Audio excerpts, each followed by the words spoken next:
My friend's got a girlfriend and he hates that bitch. He tells me every day. ¿Por qué existe la propiedad privada? I gotta lose my chick in the worst kind of way. She sits on her ass, he works his hands to the bone to give her money every payday. But she wants more dinero just to... La propiedad privada surge para garantizar el beneficio del esfuerzo invertido, o sea, de los costos en los que una persona incurre para realizar un consumo determinado.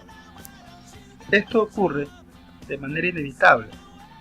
Veamos cómo pasa eso. Desde los inicios de la especie humana, lo que había era bienes que la naturaleza, a través de su proceso de reproducción, entregaba a los grupos humanos de aquellas épocas.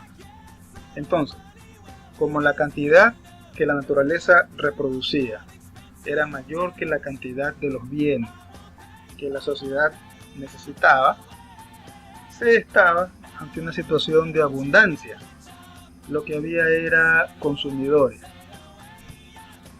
Ante esa situación de abundancia no surge la propiedad privada y por lo tanto tampoco surgen los bienes económicos, sino que surgen los bienes no económicos o también conocidos como bienes libres. Pero, ¿qué ocurre cuando la cantidad que la naturaleza reproduce es menor a la cantidad que los conglomerados humanos necesitan para subsistir? Bueno, ocurre la situación de escasez, que es el objeto de estudio de la economía.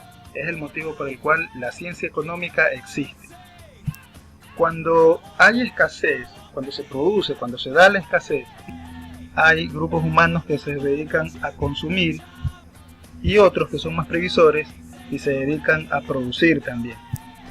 En estos grupos de productores y que al mismo tiempo son consumidores es donde se genera la propiedad privada, pues esta surge del trabajo invertido, de los costos incurridos en producir algo.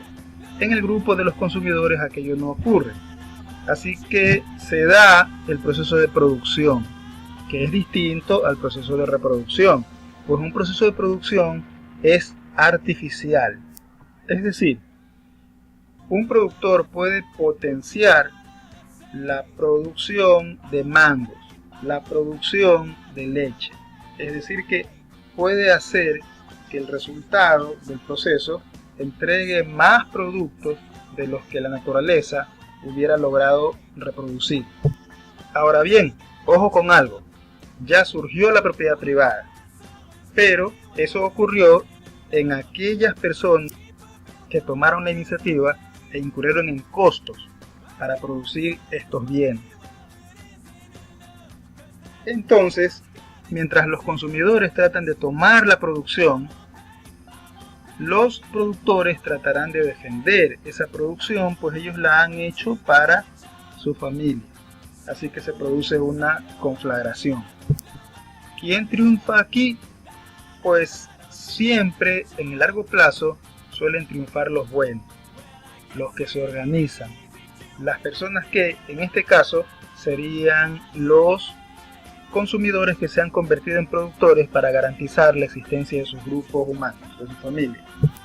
Y de allí es que también surge el Estado para garantizar la propiedad privada de las personas, o sea, la vida de las personas.